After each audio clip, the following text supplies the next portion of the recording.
Bienvenidos a un video más de Ángeles en la Oscuridad, un espacio donde damos voz a tus historias. Hoy queremos dedicarle este video a todos ustedes que gustan del misterio y el terror, incluso en Navidad. No importa si tienes planes o si vives estas fechas solo o acompañado, disfruta de nuestro especial de misteriosa y mágica Navidad que tenemos especialmente para ti. Ponte cómodo o cómoda, prepárate un café, un té o un chocolate caliente, que estás por sumergirte en el terror de Ángeles en la Oscuridad.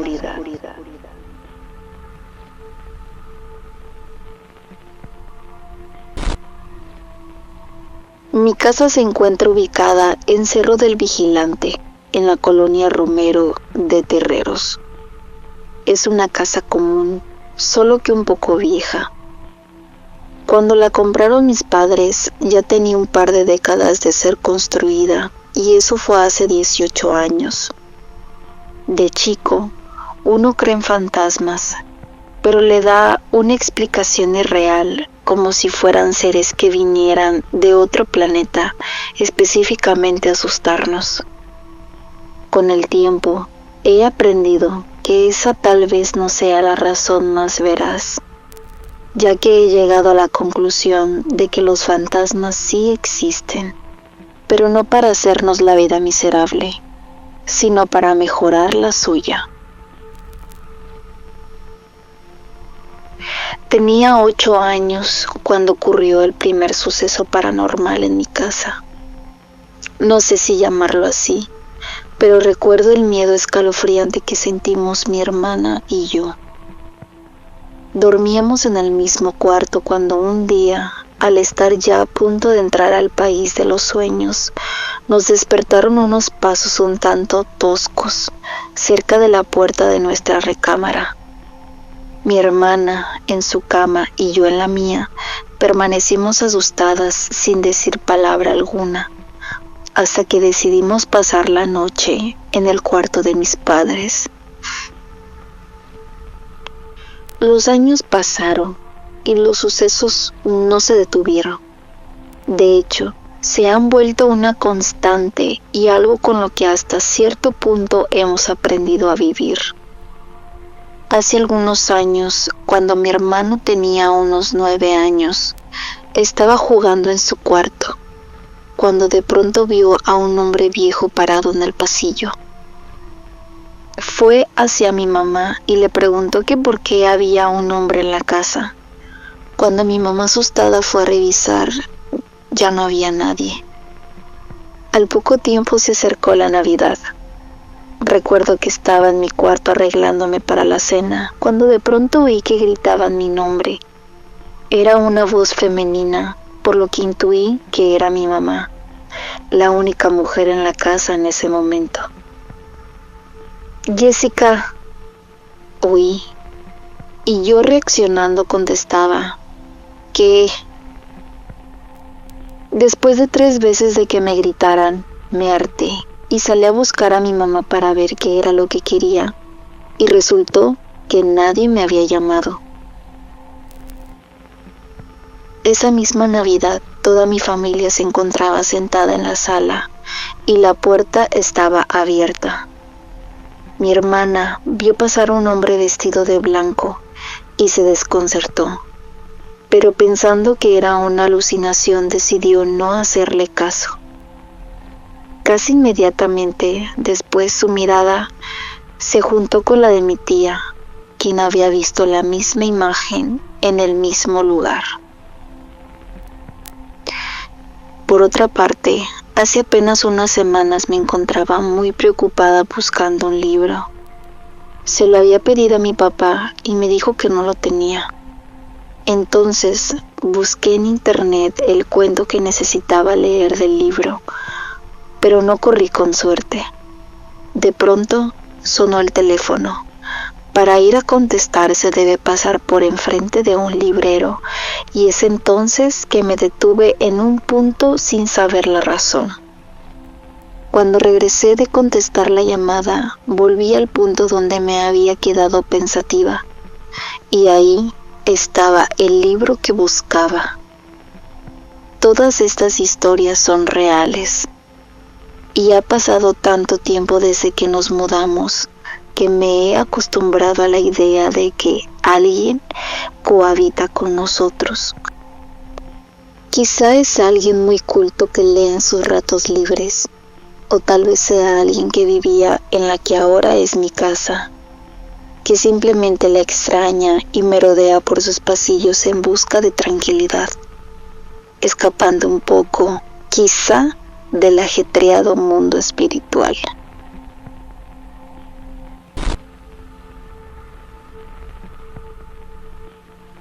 Mis abuelos paternos tienen una casa en Cuernavaca, la cual heredó mi abuela cuando su tía Lola falleció hace ya más de 25 años. Desde entonces, usamos la casa para ir de vacaciones con la familia. Al parecer, la tía Lola aún no deja su casa, ya que por las noches se le llega a ver asomándose por la ventana del que era su cuarto, y aún se llegan a escuchar sus pasos recorriendo el pasillo. Mi abuela cuenta que el esposo de la tía Lola la abandonó cuando esperaba a su primer hijo, y que por esta razón, todas las noches ella se asomaba por la ventana para ver si un día regresaba, pero nunca volvió a saber de su esposo. Por esta razón, suponemos que el alma de la tía Lola sigue ahí. Una vez en días festivos, toda la familia fuimos a la casa de Cuernavaca, y como era de esperarse, los primos nos quisimos desvelar contándonos historias de terror. Ya después de las 3 de la mañana, nuestros tíos nos empezaron a decir que nos fuéramos a dormir, pero no hacíamos caso, hasta que un primo se percató de que su mamá, que dormía en el cuarto que era de la tía Lola, le estaba haciendo señas de que ya se fuera a dormir. Entonces mi primo nos dijo que se retiraba. Él se fue a la recámara, pero después de 5 minutos regresó un poco confundido. Nos dijo que en el cuarto no había nadie y que su mamá había salido con su papá a un bar y que aún no regresaban. En ese momento, todos supimos que a la que había visto por la ventana no era su mamá, sino a la tía Lola.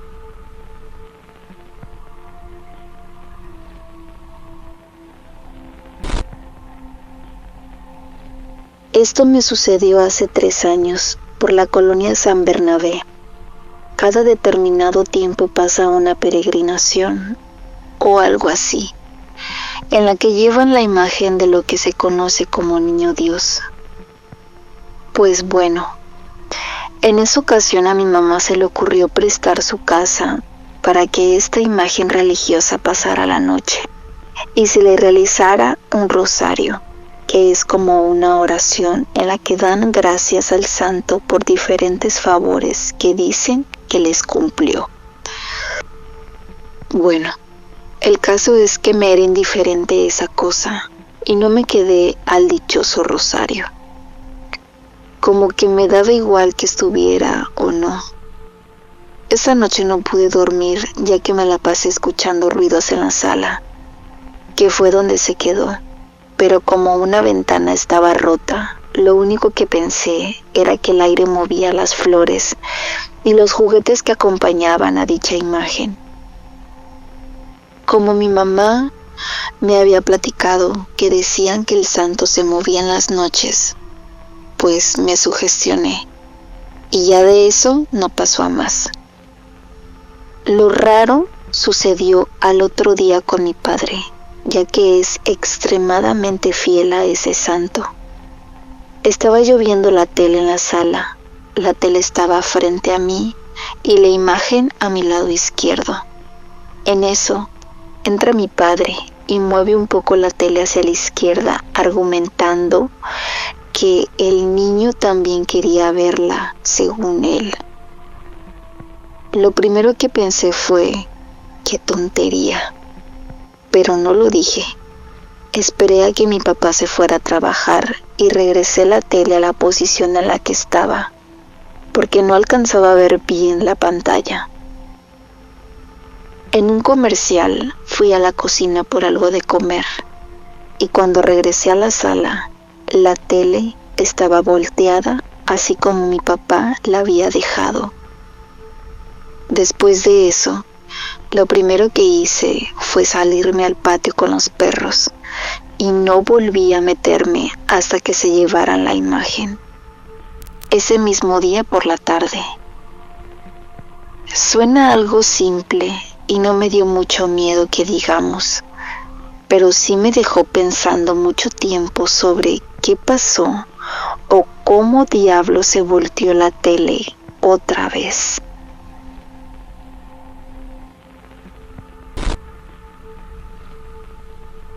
En mi familia se dice que los muertos de la familia nos cuidan siempre y que a veces nos visitan para que sepamos que siguen acompañándonos. Como ejemplo de esto, cuentan que la mamá de mi abuelo Jorge visitó a su familia una Navidad. Dicen que hace alrededor de 20 años estaba toda la familia reunida en casa de mis abuelos para celebrar la Nochebuena.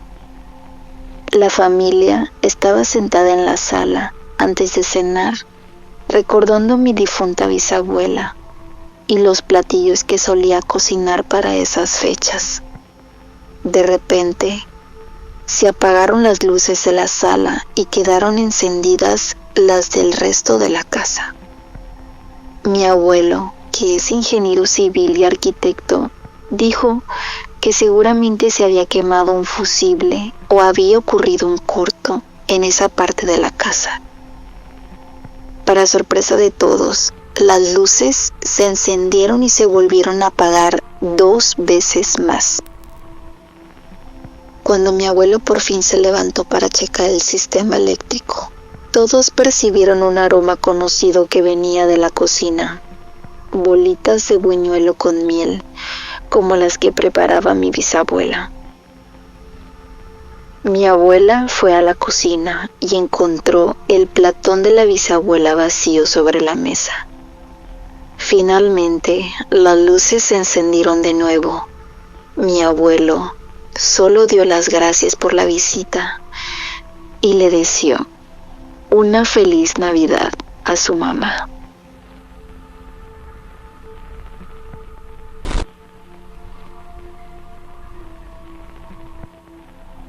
Resulta que hace ya bastante tiempo, uno de mis tíos estaba muy enfermo. Los doctores tenían que operarle y la operación era de alto riesgo, o el riesgo era que definitivamente no quedara bien. En conclusión, no le garantizaban nada. A mi tío le platicaron de una señora que era o es curandera y que podía quitarle la enfermedad solo con el poder que le otorgaba un niño Dios que ella tenía a su cargo y que supuestamente tenía vida. Al quedar poco a poco sin esperanza alguna, decidió probar, pero para que esta mujer la atendiera era muy importante que él creyera, o lo que muchas personas llaman tener fe. Que él sintiera de corazón que en verdad podría curarse. El poblado donde se encuentra esta persona está en el estado de Oaxaca y se llama Huajuapan de León. Bueno, para continuar, a mi tío lo acompañó su esposa y uno de sus hijos. Lo que a mí se me hizo extraordinario es que esta persona ya los estaba esperando, aun cuando ellos no habían hecho ninguna cita y no le habían avisado a nadie. Otra cosa rara es que, como ya había comentado, se tenía que ir con fe. la esposa de mi tío, estaba incrédula, por lo cual la señora curandera no la dejó entrar y le dijo que ella no entraba porque no tenía fe, también sin que mi tía se lo hubiera dicho. Después de todo esto, la señora le hizo una operación, una curación. Supuestamente le sacó una bola de carne del estómago y le limpió por dentro. Yo supongo que sí dio resultado porque después mi tío estuvo mejor y los doctores ya no lo operaron, y de esto ya pasaron varios años.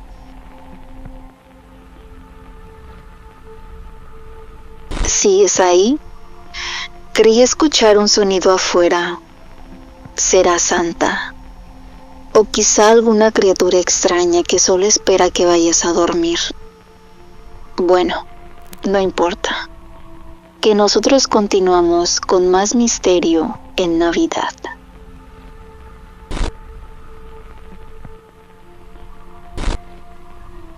La historia es así. En una casa construida en una colonia muy antigua de la Ciudad de México, no sé si sea el Centro, la Condesa o la Roma, vivía una familia. Acababa de comprar la casa, la cual contaba con una pequeña peculiaridad. Tenía un sótano. La casa era muy grande, muy bonita. La construcción tenía una arquitectura colonial. La familia se sentía a gusto viviendo allí, aunque a veces era un poco fría por la altura de sus techos. Un día, a la pequeña hija única se le ocurrió asomarse al sótano y descubrió que entre los escombros había una especie de lápida pegada en la pared del fondo. Tenía unas palabras que no entendía. Era alguna frase en latín. La pequeña no le tomó importancia. Salió y siguió jugando. Pasó el tiempo y los padres peleaban mucho. La niña se sentía muy sola y abandonada. Entonces bajó al sótano otra vez. Desempolvó la lápida, escuchó ruidos y un escalofrío le recorrió el cuerpo. Observó que en el otro extremo del cuarto, justo debajo de las escaleras, se abría una puerta de la cual salió un niño de su misma edad. Su rostro era pálido, su complexión era demasiado delgada, vestía ropas extrañas, un poco sucias. ¿Quieres jugar conmigo?, dijo el niño acercándose a la niña, y ésta le contestó. Sí, claro. Y comenzaron a jugar. El semblante de la niña cambió. Cada tarde asistía al sótano, pero sus padres nunca sospecharon la existencia de su amigo secreto. Entonces, un día, el niño le dijo que se tenía que ir y la niña quería acompañarlo. El niño le explicó. No puedes. Sabrás quién soy y cuál es mi misión en la tierra hasta que tengas 25 años. La niña siguió su vida olvidando dichos acontecimientos. Pasaron los años y se graduó como antropóloga. Un día visitó la casa que la había visto crecer. Volvió al sótano y la escritura había cambiado. Ya no decía palabras en latín, solo apareció un texto con letra semi-endemoniada o gótica que decía: Gracias por haberme ayudado. Tú me enseñaste la luz. Cuando jugabas conmigo limpiabas mi alma. La chica se sorprendió y comenzó a investigar quién había vivido allí los años anteriores. Y descubrió que la familia que habitó por primera vez esa casa había huido durante la guerrilla y escondió a su hijo menor en el sótano, pero lo abandonó y éste murió de hambre y frío.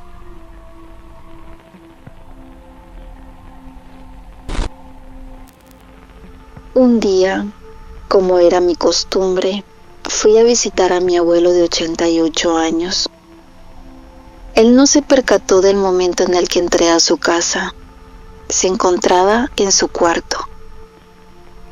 Cuando me faltaban unos tantos pasos para entrar a su recámara, escuché que estaba hablando. La curiosidad me invadió y guardé silencio para oír cada una de sus palabras. Sí, estoy bien, tranquilo. Que si tengo miedo, ¿por qué habría de tenerlo? Créeme, estoy preparado. Ya cumplí con todo. Espérame, ya voy contigo.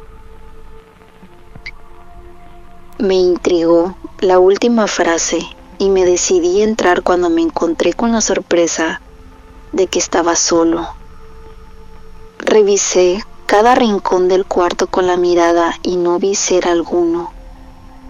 Estaba tan asustada que no recuerdo qué decía en esos momentos, pero lo que sí nunca se me podrá olvidar es cómo él dirigía su mirada a un lugar fijo, tal como si la detuviera en otra persona que le contestaba. Tenía en su rostro un semblante de felicidad, que he de confesar nunca antes se lo había visto. Una sonrisa hermosa en su cara, con un cutis ya marcado por el paso del tiempo. Inmediatamente le pregunté: «Hola, abue, ¿con quién hablas?». Para mi sorpresa, me respondió: «¿Acaso no la viste? Aquí estaba. Era tu abuelita Mati». En ese instante sentí como un frío recorría mis venas. Quedé paralizada por un instante.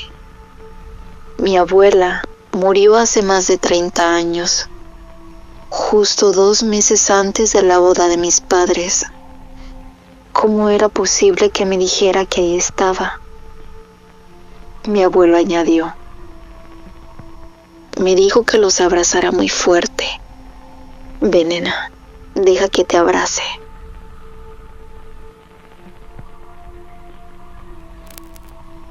Corrí hacia él. El tiempo no pasaba. No era capaz de pensar en nada. Simplemente me abracé a él. Cuando me percaté que ya había oscurecido, no recordé nada. Me despedí y me fui. 25 de diciembre exactamente, 2 semanas después, mi abuelo falleció.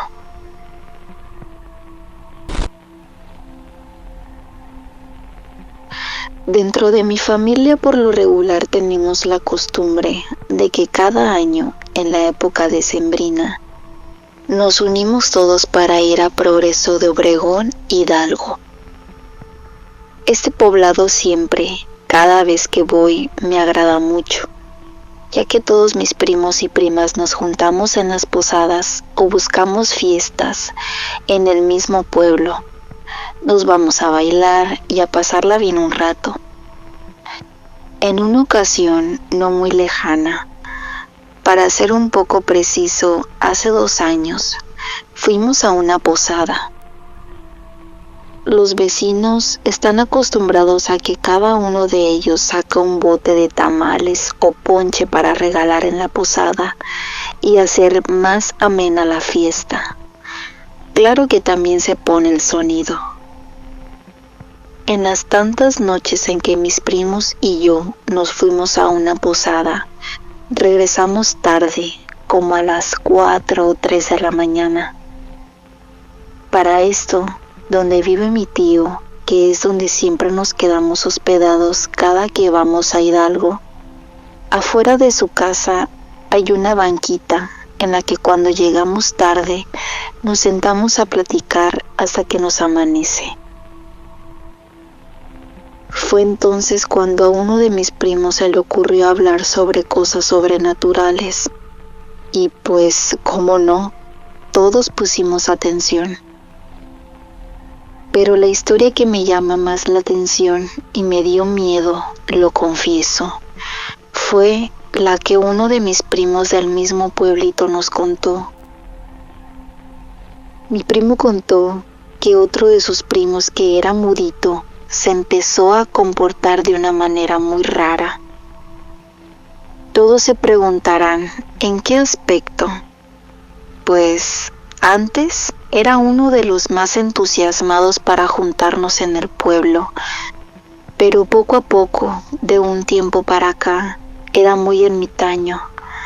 Ya no se juntaba con nosotros y traía un rollo muy viajado. Siempre se la pasaba en su mundo. La historia continúa con que la mamá del mudito alguna vez le contó a mi primo que éste se comportaba también muy extraño en su casa, y en las noches decía la señora que oía voces que llamaban al mudito. En el pueblo hay 2 ríos.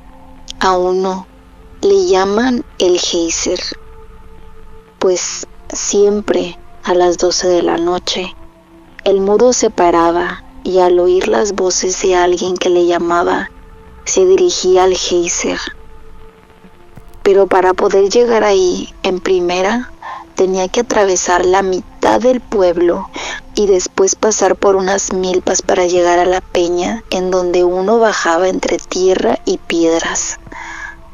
La señora después le contó a mi primo que el mismo mudo, al llegar al río, se sentaba y platicaba con el mismísimo diablo.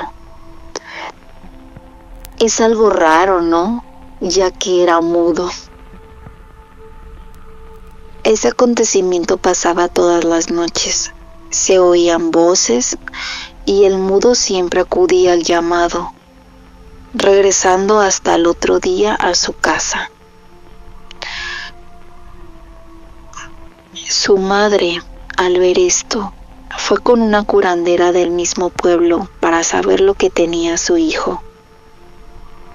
La curandera le dijo que él estaba poseído y por eso todas las noches se iba al río para responder al llamado del diablo. Al saber esto, la madre del mudo le hizo una limpia y regularmente iban con la curandera a que le hicieran diferentes cosas hasta que el mudo terminó curado.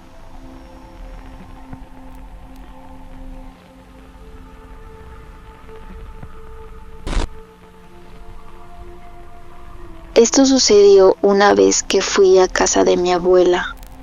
Hubo una reunión en la que, como siempre, los niños no tienen lugar y se tienen que conformar con jugar con los tontos juguetes que les dan.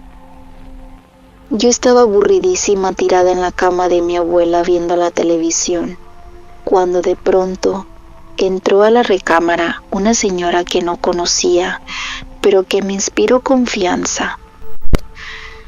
De pequeña no acostumbraba a ser muy sociable, que digamos.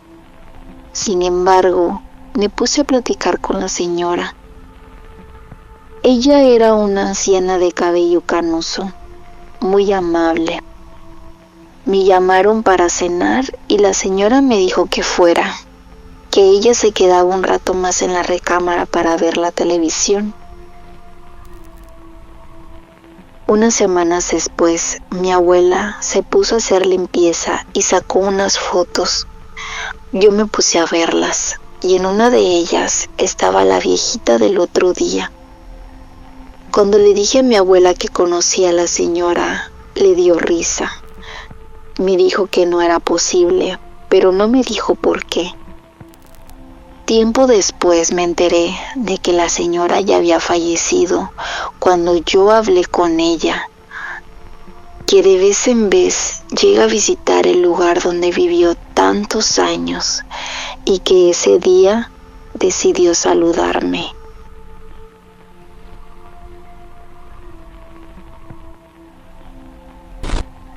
Esta historia sucedió hace muchos años. En una vecindad muy antigua de Tlatelolco, había un niño llamado José, que vivía en el primer piso de dicha vecindad. Siempre subía a jugar a la azotea con los niños que vivían allí. Su madre le dijo que tuviera mucho cuidado cuando jugara en la azotea, ya que las bardas medían aproximadamente unos 40 centímetros de altura. Pero un día los niños jugaban allí y José se asomó por una de las bardas. El peso de su cabeza hizo que se cayera hasta el patio de la planta baja. Los otros niños quedaron conmocionados de la caída que sufrió José. Empezaron a gritar a sus madres y bajaron rápidamente a verlo.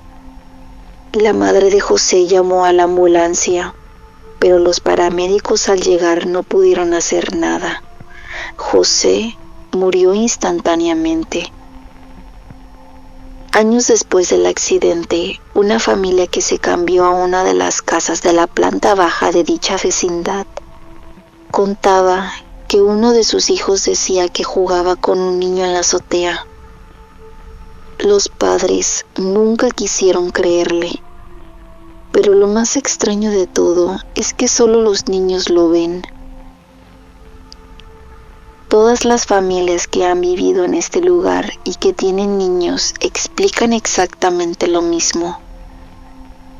Hoy en día viven 5 niños en la vecindad. Uno de ellos, de nombre Iván, suele jugar con José. Es el único niño que lo puede ver. A Iván no le asusta. José solo quiere jugar.